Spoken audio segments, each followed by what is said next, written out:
Hi. So here another question I asked ChatGPT to give me answer.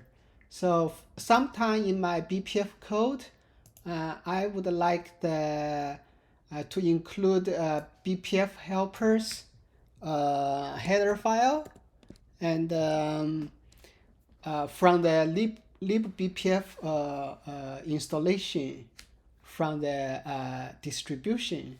So usually this is what I use to include the bpf/bpf helpers header file.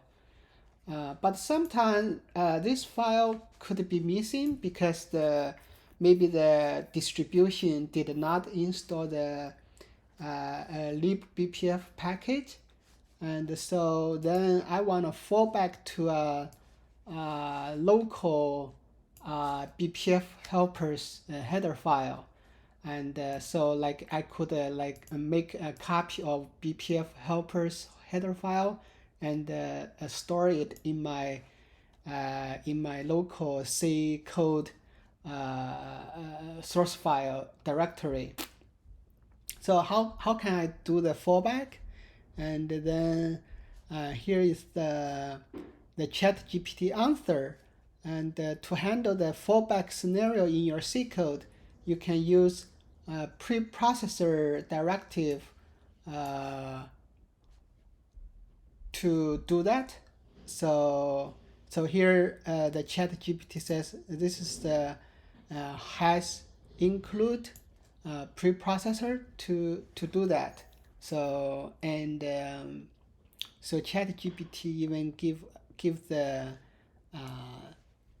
sample code. Here it says if has include to check if your distribution has libbpf package installed, to check if it has the BPF helpers header file in your system include path.